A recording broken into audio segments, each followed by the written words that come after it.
DHT.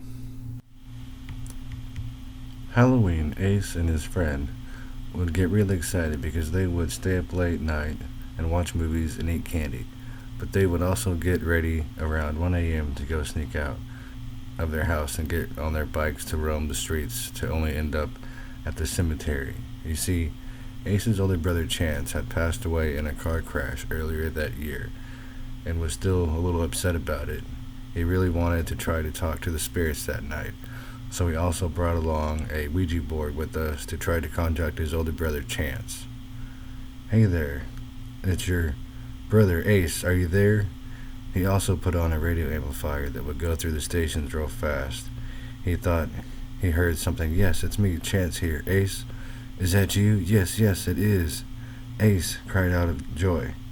Now, I need you to do something for me, Ace. I need you to steal the family heirloom. No, no, not that. Yes, you know it's the centerpiece of the house.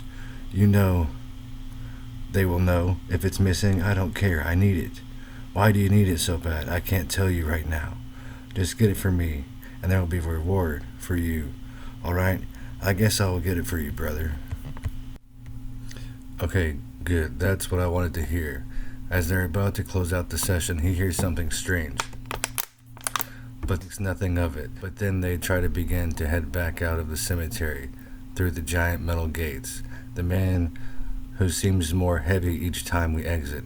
I know, but still we got to go back home now. As Ace is getting to his home, as he's walking to his door, he opens the door to look on the mantle, and he sees that the heirloom is somehow missing. How can this be? It was there when he left earlier in the night. We all had better go, as Jax have any idea about it. So he waits in the morning to give him a call. Ring, ring, ring. No answer. Well, what the heck? He waits for a few hours, then he calls again. Ring, ring, ring. No answer. So as he gets back on his bike, he goes to Jax's house. He goes and knocks on the door, and his parents answer. Hey, what's up, Ace? I'm looking for Jax. Ah, yes. Him. I hadn't seen him. Although he did have something in his hand, though. Ah, oh really? Well, he acts nonchalant about it and acts like nothing's really going on. Although he's screaming on the inside, man, I really need to get this heirloom back from Jax. So I go searching around town where he might be. I go check the local comic book shop, and then the bowling alley, and then I remember he might be at the arcade. As I get up to the arcade, I see what looks like to be his colored bike that he rides chained up.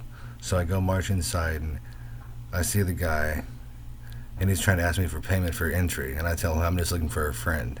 And he says, come on, buddy, you gotta pay. So I give the damn guy $15 to enter. So I go past the ski balls and the pit ball and past the Whack-A-Mole area to see him in the back of the place in a little virtual reality game. So I walk over to him, I pull the device off his head, and he says, what's the big idea here? Then he sees me, and then he has this startled look on his face. Oh, I see you found me. Now what? Now what? Well, look what you have here in your left hand. And my heirloom. Ah, well, you pulled the fast one on me.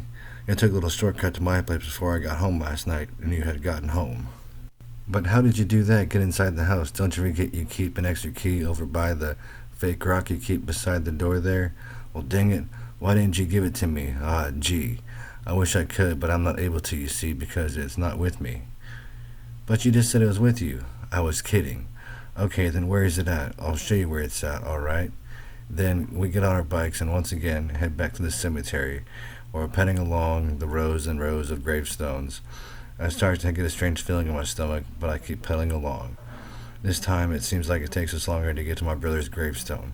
But this time, right next to it, is a fresh dug grave. What's going on here? Ace asked. Don't worry about it. You will soon find out there, Ace. Then he gets out the Ouija board and begins to chant, oh, cheep, cheep. Oh, cheep, cheep. Then a very strange indeed, then all of a sudden the ground starts to shake with tremendous force. I begin to back away quickly, not to fall in the new dug grave. Then all of a sudden, a big burst of light shoots out of my brother's grave. I'm blinded for a minute. Then I see him standing there. Ah, yes, now I'm free. Thanks to you there, Jax. Now all I need to do is take control of your body. Give me a second there. 1, 2, 3. Ah, yes, now I'm very fitted in his skin suit again. Now, let me get all the kinks out of here. He starts moving his limbs back and forth, twisting his head around in circles. Then Jax turns his attention to me now, as if there, brother, you now shall take my place in this 6-foot grave there next to me. No, never. Not my time, you bastard. Then he grabs the heirloom and begins to smash it against his brother's headstone. Then the heirloom, he places it. He yells, "You fool, no!" Then he shouts out in the mouth of Jax. It was a sight to see indeed. Then he stood there for a minute, and then he looked at me and said, I had seen its true power of the heirloom now. Since there's already a second grave dug there. Look, what's that? A distraction. And then he pushes me into the grave. I fall down quickly, trying to get back up, trying to grab, but only get grass and twigs. Then he turns on the excavator and then pours dirt over me, sealing my fate. Just to be another covered plot after all. Be sure to comment, like, and subscribe.